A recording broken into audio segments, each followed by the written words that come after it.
Oh, I'm sorry. We're gonna cover item one there, since it was my suggestion, or you The think? calendar? Yeah, you want, Have news? I don't have news, I can just give it back. News. Of Okay. course, I printed everything out, left it in my printer. Okay. But, what I'll tell you is that I went back. There's no news from, Kelly McGuire. Thank you so much. Sorry, is there context here? Yeah, we give we should start recording, we'll give You wanna it. start with I am recording, needs to just say the meeting, and Matt is on the screen. Hi, Matt. The meeting is beginning. The first thing on our agenda is the 2026-27 calendar. We have a year where, Labor Day is really late. Hello, How are you? very good. To reiterate, we have an academic year where it is the latest it could be, Labor Day. They start September 7th next year, we're back over. But I went back and we had this in 2015. We had it again in 2021. And what they did was two different things. Actually, when it was the 6th of September, the DOE started on the 13th. Yep. And when it was the 7th of September, they started on the 9th, which was super interesting. So one year they started Wednesday after Labor Day, the other year they just went to the next week. So, well, they went to the next week, is that 2021 was the COVID year. So they started Right. late, and I think Rosh Hashanah was right after Labor Day, because there was something going on there. Yeah. The concern is September 7th starts on so just back up, this came to point because I'm very good with calendars, This is what we I'm a little OCD. I pay attention to a lot of calendars, the school year, the baseball season, my personal calendar, a lot of stuff. And I realized September 7th was gonna be a Monday, and then other things being equal, so you have to make a lot of these assumptions and caveats and all this stuff, but I'll go with this. 3 more holidays have been added since September 15th, since our last non-September 7th Labor Day, not COVID related. So back of the envelope, if all the holidays fall the same time as they do in this current one, and nothing else changes, school would end June 30th or July 1st. That's a problem. I don't think anybody wants to be in school on June 30th or going to school on June 30th. I think June 26th is too late. I think June 20th is too late. I always got it right around. I had the Jewish holidays too where I grew up. Always got it right around Father's Day. So what I wanted to bring this to Trish's attention, escalate it to Kelly McGuire, because you'll notice if you go back a couple of years, they had all of the school calendars up years in advance, except for the one for 26 to 27. So that's what's interesting. However, and then there's another caveat. If you Google a bunch of the holidays, some of them fall on the weekends. And so this may be a moot point for 26, 27, but it might not be a moot point for 27, 28. So I know we're confusing a lot of things here, and I'm sorry if I've lost you here at this point, but I don't know what the solution is. If, we love to see a draft calendar. I think that's the first step.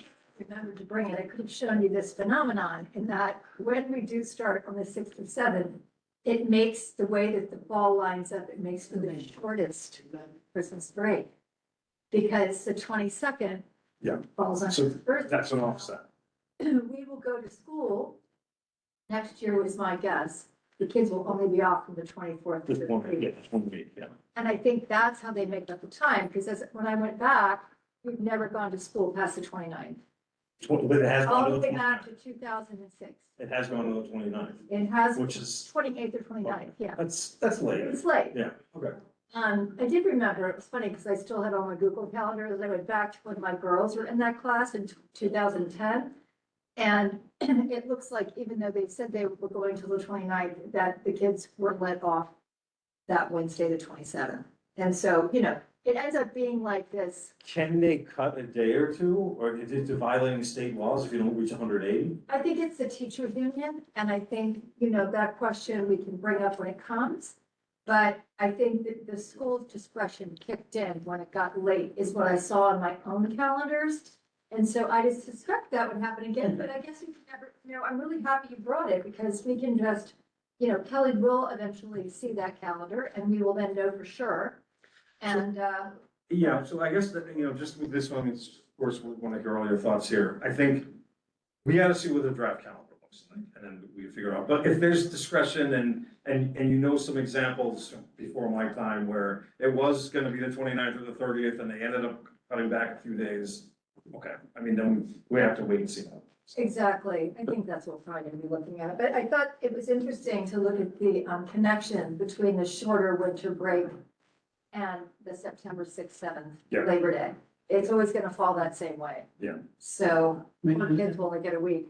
And the extent there is a typical or standard year, don't they typically end the last Wednesday of June? That Typically, could but move around.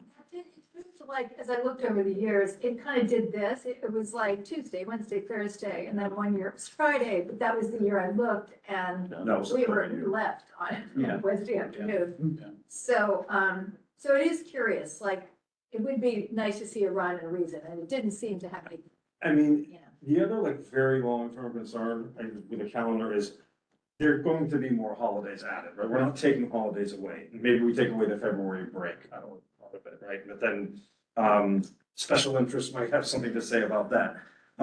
So that's a much, long after we all leave this room and our term limited out. I think that's a long, I think they're gonna keep, they're gonna have to at some point, and this is 10 years, 15 years from now, start before Labor Day or start right after Labor Day or something. If they're gonna keep adding holidays, and that, I think it's fine to add the holidays, for religious reasons and whatnot, but that's something for two administrations. Has that ever been discussed?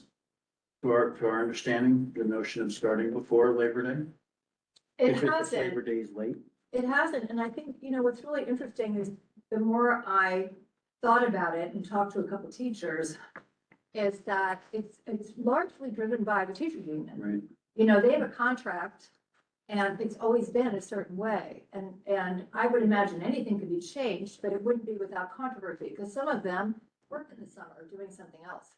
And so, you know, I think it would be something that if our committee decides to bring this up with the DOA, once we see that calendar, Yeah, let's see the calendar. and it could be a good jumping off place and we could then go to them and say, hey, we noticed this. What if we were to start a little earlier? Now, when's the next teachers union contract? When's that negotiation? I think it's, you know, they do this Every yearly. few years. Yeah. Done yearly? Yeah, I mean, because people start and stop every year, so I, you know, they're always negotiating that, but I just wonder whether, how flexible it is. I mean, this will be a really interesting thing to, look into. So I think maybe we wait for the calendar, see if they do the same thing they did in previous years on that day, and then we can take it from there, but I think it's a good thing to look into. Because no one Thank you wants to for, go to school in July. Uh, Sure. I also, moving into item 2, I did not hear back from Millennium after reaching out twice to them, so not really sure what's happening in there with their elevators. But I did hear back from 234, and they had, two resumes that they had put in that they were turned down on. So I would suggest that we add those for them. And I'm going to read them off to you.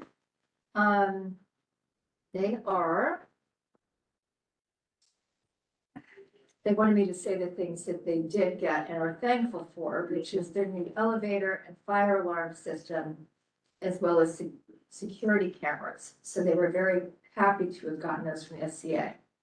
But over several years, they applied for upgrades to the gym and auditorium. The school was built in '88. It's hard to believe because it seems like a new school, but it's old. So is Stuyvesant, and they need some upgrades to that gym that goes 24/7. And then they have overhead fans that have to be replaced as well as the wall padding in there. In the auditorium, they need new stage curtains and an upgraded overhead projector. So we can make those recommendations for them. Interestingly, the report from 89 and 234 is that crossing guard situation is fine, which has never been the case come October. So that's hopeful. Do you have any reports on PEC? Yeah, PS 343, aka Peck Slip School says, the reply was, it would be great to have a dedicated crossing guard. As you know, there is a traffic cop posted there, but they don't always pay attention to pedestrians. And many people blow through the red lights there. And I don't think having a crossing guard or a traffic cop is gonna help with that second concern about Yeah. people running red lights. You would need a regular patrol, right, to hand out tickets. Does that happen at other schools? Do they have a? Well, I mean, ideally, you have crossing guards at that location because people are making left turns and, They can't crossing guard hand out moving violations. no, they just intimidate them out of doing it. And the traffic cop won't necessarily do Oh, the traffic Yeah. will, Yeah. it's just we can't get a traffic cop, that? Okay. usually. So we have, so she's saying like the crossing guard, I guess the traffic cops are there, but maybe not always as attentive. Okay, great. So we do need a crossing guard at that. Said that for Peck And which intersection is that, Derek? This is Pearl and Peck Slip. That's the only one with a light. Okay. That's, a lot of people come from, like anyone who lives in Southbridge Towers or in a, financial district is often coming up that way. They Uh-huh. walk along because of the sidewalk. We've lost the sidewalk where 250 water is. We can't walk on that. We haven't been able to walk on that sidewalk for, 3 or 4 years. So people are walking up Pearl Street and then they cross at Peck. So that's one side. The other side, people coming from Seaport or maybe lower, some further southern points in Fidei, and they're walking up Water Street. There's not a light over there. I mean, the car traffic's not as heavy on that side. Okay. East side, the Seaport side, than the Southbridge Tower side. Did they, Sorry, just to clarify, is it a lack of or effectiveness of? I think it's, you know, my unscientific observations, there's usually a traffic cop there, not always. And yeah, I have seen cars go over the lights. Okay, now, in front of Peck Slip, especially in the morning, it gets a lot of heavy traffic going north towards Chinatown. yeah. So yeah, so let's add them to the wish list. Anything else over there? Everything else is in the schools, okay? I just asked about the crossing guards. As far as I know, I think everything else is. Okay, great.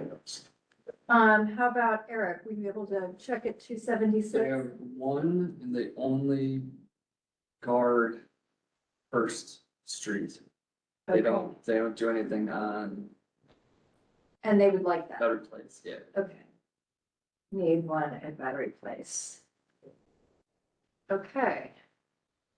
Martin, 150. Yes, I communicated with Nico, the principal, he says they do not have a crossing guard. There was a time a few years ago, they had a DOT, traffic, agent, they don't have any.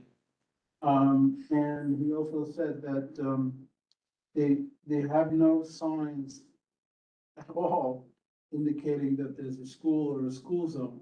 And, I remember back a couple of years ago, I think Lamont is just south of there, and there are some signs.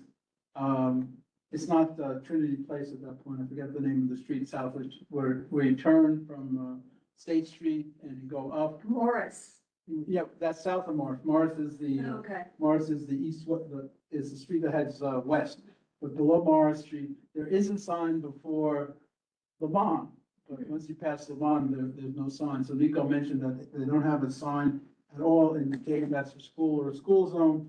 And he also said they would like to have dedicated space in front of the school to stop the school bus in the morning and at night and in the afternoon. I thought that was stopping on Edgar Street. I thought so too, but he says, I'd love to save space in front of the school on Trinity for school bus parking. That's what he said.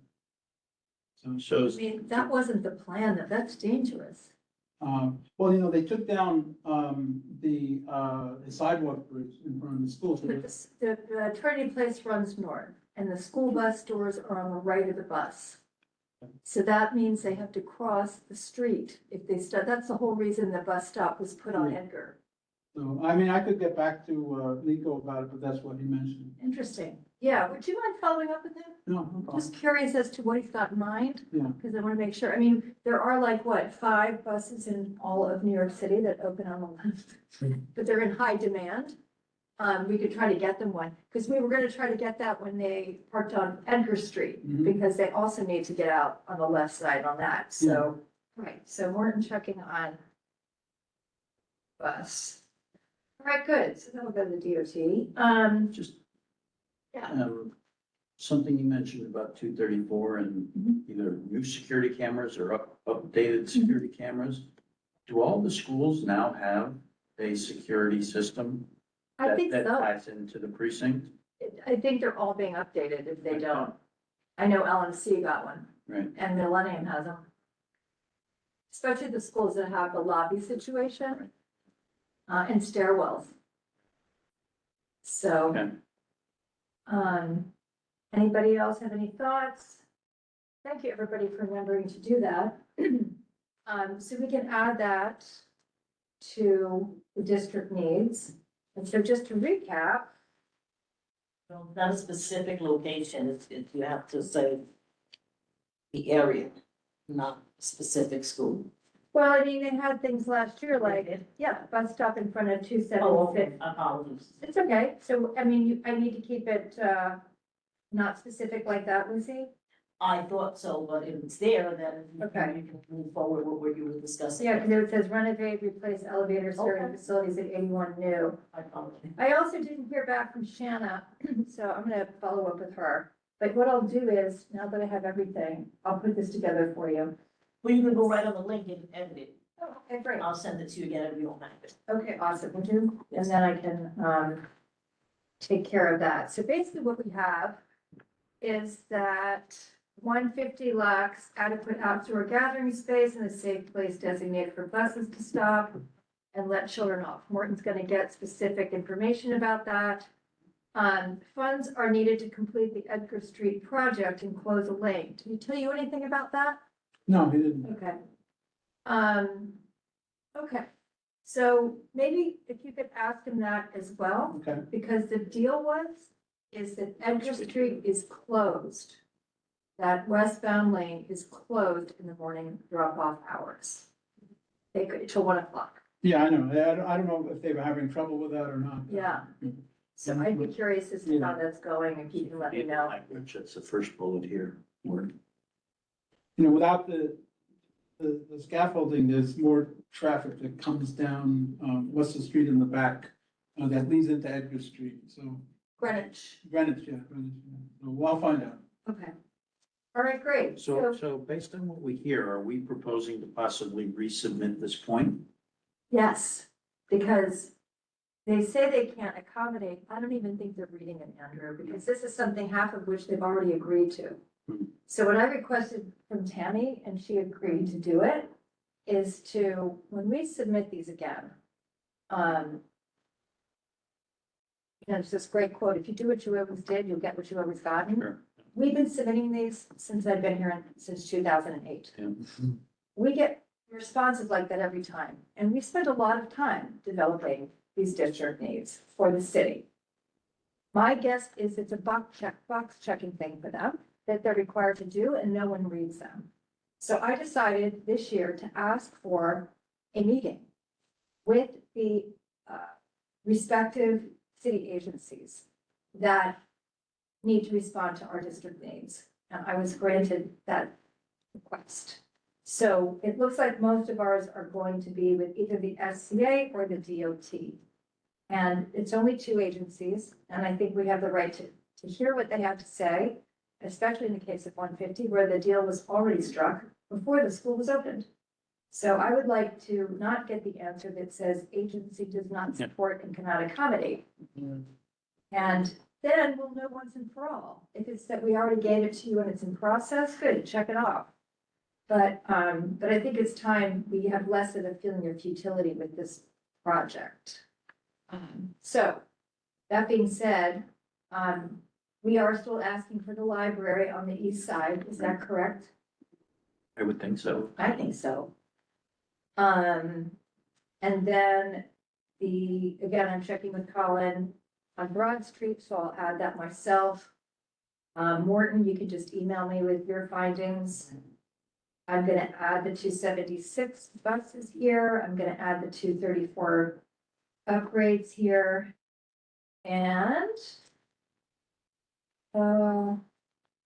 we didn't, I think that Five World Trade has sailed, if I'm not mistaken. I'm still a little miffed about that because it could have been a great spot for some indoor recreational space, which we really need. At a minimum, did they deliver on the, what was it? Some, I don't know, it was 10,000, there was some square footage earmarked for a community center or Yeah, would community you do that, something. I think? What, at Five World Trade, there's a community, get there. Do you know it? I mean, we put in for indoor recreational space. We did sort of a charrette situation with them last year. And, because the community did get a certain amount of space to build that building. I haven't heard anything like Tammy mention anything of that, but I will double check on it. Okay. It wasn't much, but there was some agreement as to, it was between 10 and 20,000 square feet Mhm. for some kind of community use. Okay, And it was a community center or. yeah. Interesting. I mean, they often do that and they should be doing that. I just didn't know whether we got what we wanted or whether they had made this decision. All right, so we'll follow up on that too. Add additional hours to enable benefits and increase pay rate for school crossing guards and add job responsibilities to make it a full-time job. We've already done that. And we can do it again. Well, we can do it again. You know what I think I'd like to do is do that next year. I think we have an outgoing mayor. I mean, I feel like the thing to do is get through this year. And then with the new mayor, let them get settled. Get a representative to the new mayor's office. And start the conversation, because it's not gonna be something that's gonna be a knee jerk, and I think it's gonna get lost in the paperwork. If we submit it this fall, what do you guys think about that?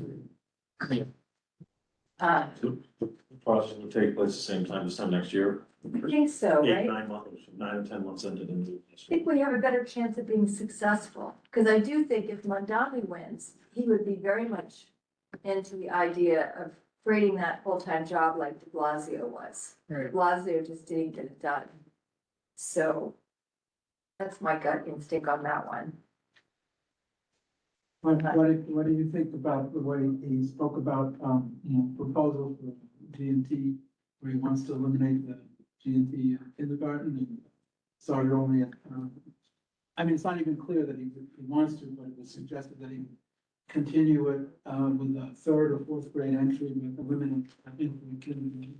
Well, I think, one of the reasons I'm suggesting we wait is because any new mayor coming in who hasn't been working in education in the city and hasn't touched it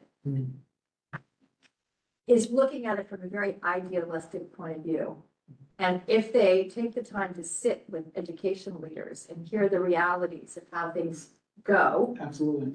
and the challenges that we have financially, I think they gain a better understanding and can make a better decision, a permanent decision about that. So my feeling with, this is just my personal feelings, and it's not politics, it's more just hearing his policies, is just to say, any mayor is gonna come in and run on things, but first of all, they have to have the governor sign off on a lot of what they want to do. And generally, there's a compromise. So they generally can't do everything they want to do. And so I don't think it's a bad thing what he's suggesting. I just think that perhaps getting into it and hearing from the parents as to why it exists could then inform a possibly new approach to the problem. Does that make sense? Yeah, plus a lot of the, you can talk about things in the abstract, but once you actually have to implement something, the logistics of it become relevant. Like, you might say, well, we should start G&T programs in the third grade. Well, where are those G&T programs going to be located? Right now, you have G&T programs that start in kindergarten with kids joining in the third grade. But if you don't have existing G&T classes for kids to join, you have to start up at various locations at third grade. And that requires a whole new set of logistics rather than what exists right now. Exactly. And that's why the education leaders, and also just, talking about curriculum and what it would be like to introduce G and T at third grade. You know, that's after kids start reading. Is it, you know, what does that evaluation process look like? Is it gonna happen for all students, because they're already in school? Is G and T being used for reasons it shouldn't be? That has to come into the discussion. And, you know, lastly, where does G and T exist as a solution for financial issues? Because, you know, just for instance, it was on this other chart talking about teaching to diversifying our schools academically. And I love the idea. You know, one of my daughters went to LMC, who did a really good job of that. But even LMC at the time had sections of a class where they had, you know, if there were kids who were way ahead, they would put them with a specific teacher. Because it's very difficult unless you have the resources to teach to all levels of learners. I'm not going to say it's impossible, but if you have one classroom and you have 4 levels, you know, kids at all different levels, it's ideal to have a teacher assistant. It's ideal to have a reading specialist, you know, working in the classroom. We've never had the money to do that. We have one teacher with sometimes 27 children. And what happens, you know, at least in my experience with 2 children, is that in that situation, that teacher tries to sit and read with children at independent reading time, but you've got 50-minute sections, you know, like it's super challenging. And I've heard the teachers themselves talk about how things slip through the cracks and how they wish they had. They really don't wish for teacher assistants because they say that takes actually more work and management. They wish for smaller classes. And now we have a class mandate. And the city has been really rocky in meeting it. And they're making excuses about not having enough school space and, you know, that's still ironing itself out. But let's say we are able to get class sizes down, then you have a totally different conversation for GNT, in my opinion. So that's another one I think we should have next year, is when we get to see this laid down a little bit, because I think they're coming up on their deadline. Because it was a phase-in, that they had to meet this under the contract by 2027, if I'm not mistaken. Reduce class size. Yeah, they had like 4 years to do it. And so we might be at a great place next year to really assess that and then say, all right, you haven't met it. And at that time, we'll have a mayor that's been here a year. We'll hopefully have a great liaison. We can have a meeting and, you know, work together with some other community boards to talk about the GNT program that he wants to do something about. I think it really is tied together with a lot of structural things, you know? So hopefully he'll be willing to take input from, Okay. I said, hopefully he'll be willing to take input from people in the community before he develops any concrete plan. Yeah, I don't think, yeah, so she's saying Manny Cantor, who's that? Do you know who that is, Andrew? Who? Manny Cantor? Manny Cantor is the center of the Lower East Side. He's the what? It's a community center in Lower East Side. Oh. Manny Cantor's center. Didn't know that. Makes sense. She's saying the building's not, no guarantee, but it's gonna be more like the Manny Center as teachers. I see. So, They have a lot of they have a lot of classes, I think, I don't know what you're referring to. It's what was it called? The Educational Alliance is called the Manny Cantor Center. gotcha. Street is, Manny Cantor. Yeah, it used to be called the Jewish Educational Alliance, now it's the Educational Alliance, and the building is called the Manny Cantor Center. I feel like I got a COVID shot there. I'm not kidding. No, You very well did. I think I did. It's on East Broadway, near the FDR Drive. Near Grand Street. I guess you'll have to just ask her. I pass there all the time because there's a bunch of restaurants there. As the same as that location. So have they gotten the contract to be the provider? Manny Cantor?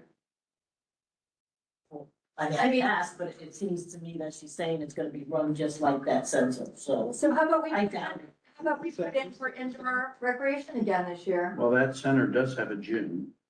Okay, I don't know how big Yeah, it is. it's a beautiful new building. They have a lot of, well, a gym is 7,500 square feet. So a standard gym, Yeah, right? I mean, I don't think this is a standard, it's a recreational space, it's not a gym. with It's not gonna basket. be a gym. Yeah, it's not a gym, doesn't appear to be. Yeah, and I think Andrew, you said 10,000 to 20,000, so that'd I be, thought that was the number that was being thrown around, somewhere between that, meaning that's what was set aside at Five World Trade for the community give back, Well, do you guys want to but I could have just made toss that. around some ideas about what we think is needed most in terms of rec space? I mean, what would be the dream? In 10 or 20,000 feet? I mean, Andrew, you would know. A space that is designed for multi-purpose use. And that's honestly, it's hard to be more specific than that. Yeah, Cause I don't know if it's 10,000 or 20,000 or I can't remember. multi-purpose indoor rec space. Correct. That sound good enough? Yeah. Okay. All right.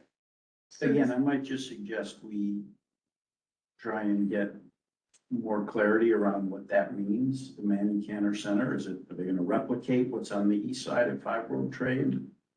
I'll follow up. Let me Yeah, follow up and it I'll hasn't report broken back. ground. yeah, I got that, that's what she's saying, it's gonna be similar to the group. Tammy, I'm texting Tammy, so if you Yeah. wanna reach out to I'll Tammy. try to reach or- out to Tammy, yeah. Okay, Okay. I mean, I can still text her that, it's up to you.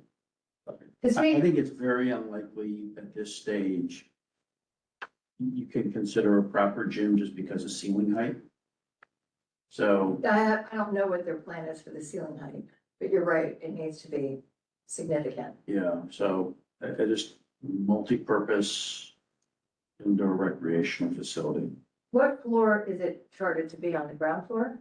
No, I thought, again, I'm trying to draw from what was discussed, but I don't believe it was on the ground floor. I thought it was like up on the third or fourth floor, Okay, which is why the ceiling height yeah, was problematic. what are we talking about? Five World Trade Oh, Center, Five World Trade. there was space allocated for the community Ah. at Five World Trade. Got it. As part of the negotiation. I just, That would be I great. can't recall the specifics of size and other aspects of it. I just remember it being small in comparison to what we were trying to lobby for. you know, what I'd like to do is do what we did with that last one, and ask for a meeting. You know, where we all sit down with them. The Five World Trade Center people? Yeah, instead of putting the request in this way, I feel like we're gonna be more successful if we speak to them directly and do one of those meetings that we had before when we had community space. You know, you had everybody come in, like the performing arts people and, you know, and everybody talked about needs and wants. You know, Wasn't someone from our board on the steering committee of that I was, Five World Trade process? you know, that's a good How problem. long ago was that? I'm thinking 2 years ago. It goes back at least 2 years, which is why I can't recall all the details. Yeah. I think you're right. I think there was somebody. Mentioned, so reach out. Okay, I know Bob was looking into it too. I don't think he was directly involved. Mhm. Bob and I went down the path of providing specifications of a space that would work. Okay, And we presented those to, again, there was someone on the board, I believe, who was attending the meetings. I can't recall who it was. mhm. And it came back that we didn't have a chance for something like that because of size and ceiling heights. And it had already been determined the size of the community space. And it was far less than what we had spec'd out. We were basically spec'ing out something similar to what they have at the MCC, Gotcha. which is a multi-purpose basketball, indoor soccer. The baseball team uses it because they have a batting cage structure that you can easily put up and take down. Right, So we had the actual floor plan for the BMCC, oh, you did, yes. okay. And I think that was close to 70,000 square feet. 70? Yeah. Oh, okay. It's big. And it was double or triple Height, height. 70,000. BMCC's is 70? I'm pretty sure when we mapped out the floor plan. Wow. You talking about the gym? Gym or the rec, because there is a rec room with weights and all of that. It might have been all of that. Okay. It might not have just been the designated gym space. It might have been the locker The rooms. pool. Yeah, It wasn't, Yeah. it wasn't the pool. I was just in BMCC on Saturday, my son is taking swimming lessons at the pool, so we looked at the gym and the locker room, it's very lovely facility. It is.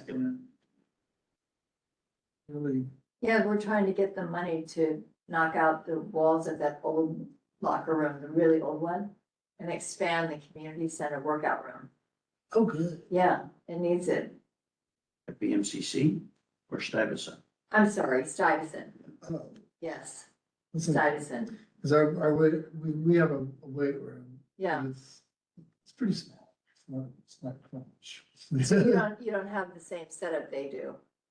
You don't have like the weight room that had like the, in addition to the gym, is it all one? No, it's in addition to, Oh, it is, yeah, good. it opened like 7 years ago. Mm-hmm. It's really nice. You know, maybe we should do a community center there too. You know? I think Stuyvesant's gonna have to close to renovate, so maybe it's something we talk about. Well, I could connect you with the athletics director. Yeah. I'll have to close for a couple of years. So that's the other thing. We'll see. I haven't heard back from him. That might be on our agenda next month. All right, well, is there anything else anybody wants to bring up? I was gonna ask you guys, this was a great project. This thing. Sorry, allergy. Trying to create some engagement with the PTAs in our schools, because we used to have much more of a connection back in the days when we had horrible overcrowding. Mm. And I told Tammy that I would try and reach out to all the PTAs and do a visit. And maybe have each member of the youth committee visit each school, maybe where their kids are. Trying to recruit people to come, both visitors.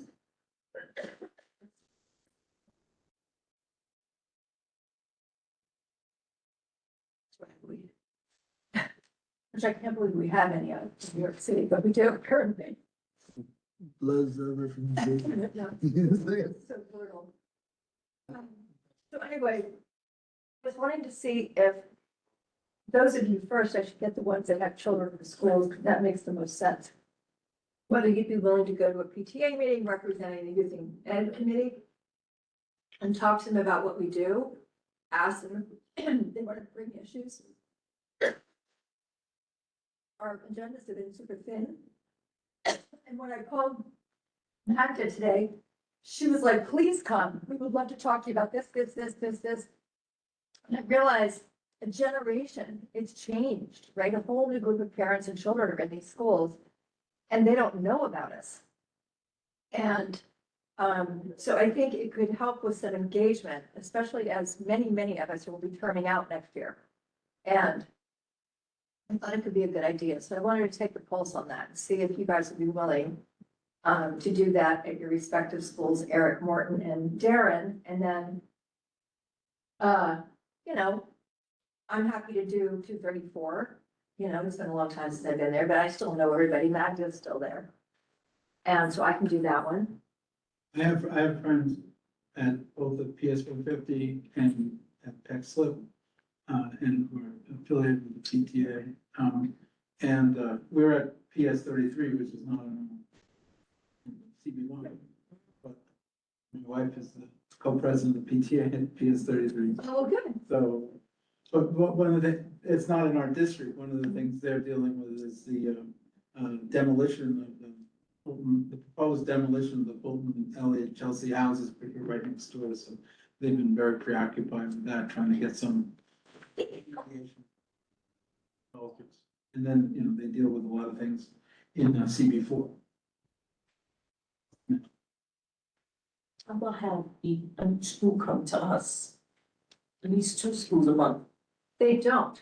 And I think that's, They're on they receive it, but as I invite them to present or discuss what their needs are. I think it would, I have emailed before and it hasn't been effective. And they suggested a visit. And you know what? I used to speak at the 234's PTA meetings. And it did create engagement. You know, my kids were there. And we did get a lot of parents coming out.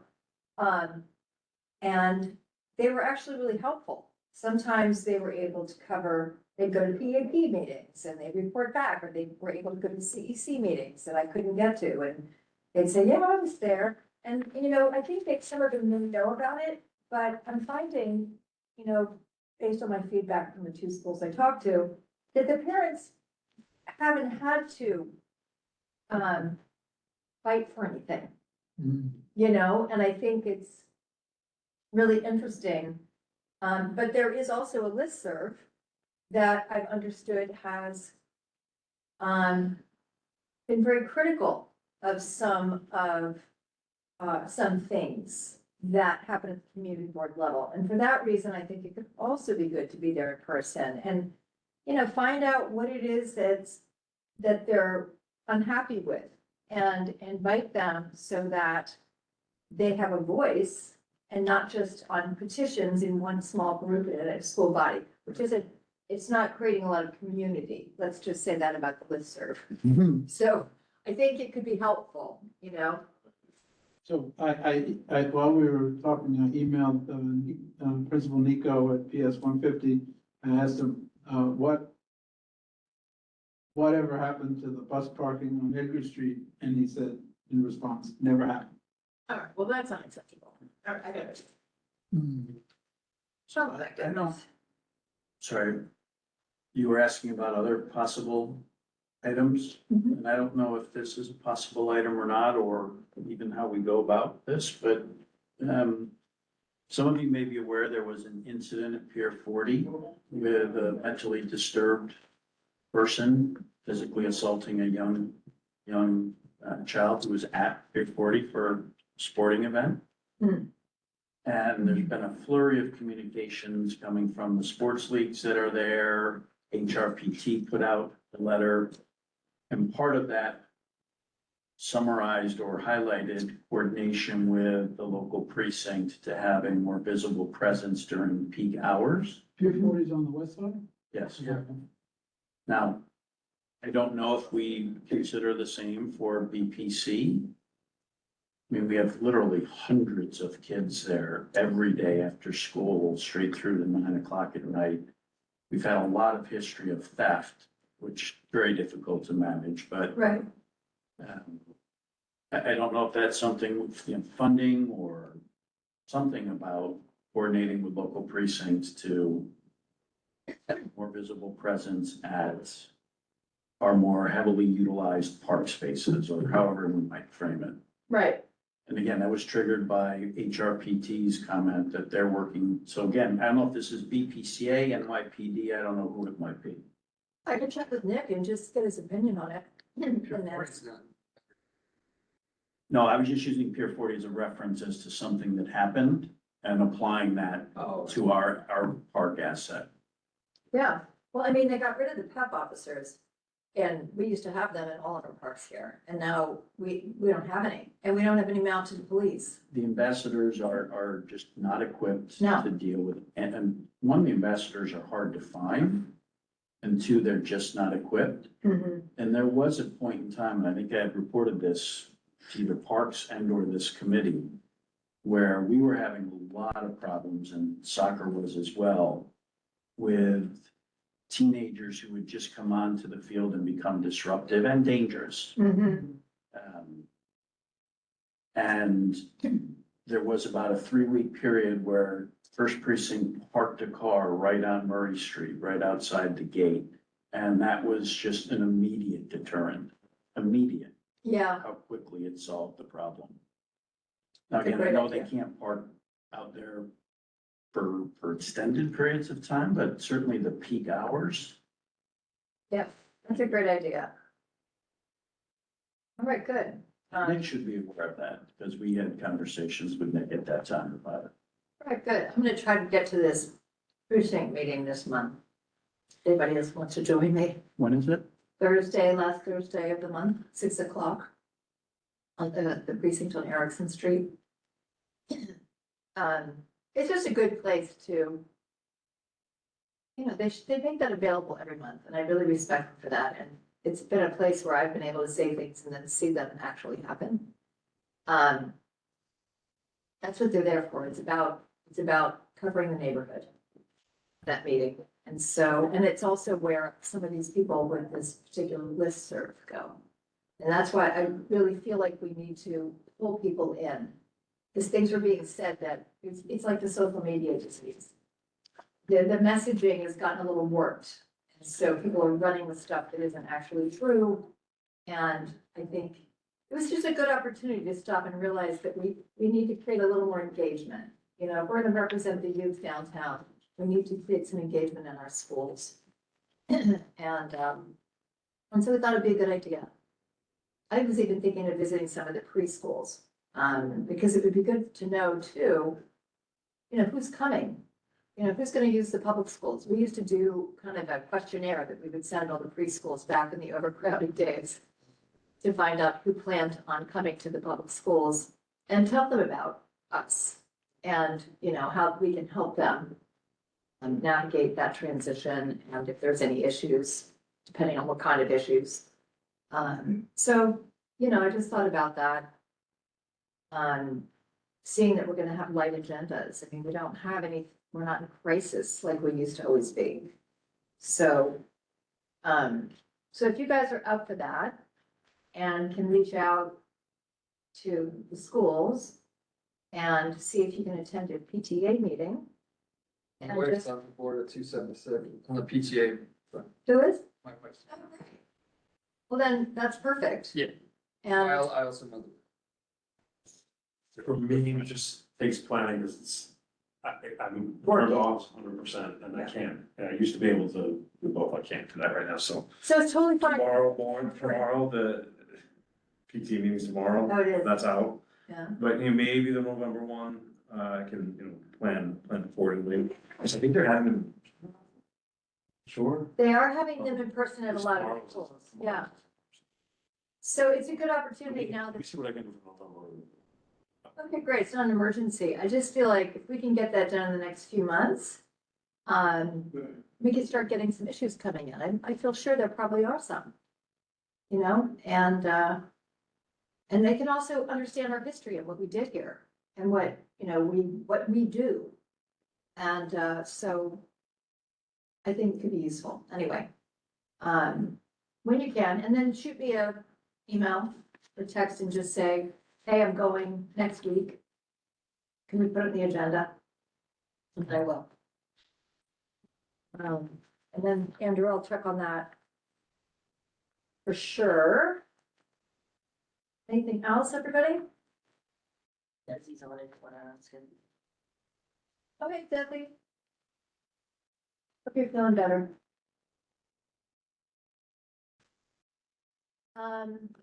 Okay, if there's nothing else, I guess we can break. Thank you. Thank you. Thanks, everybody. Thanks, guys. I See you guys. was muted while I was trying to talk. Thank you. Feel better. Thank you.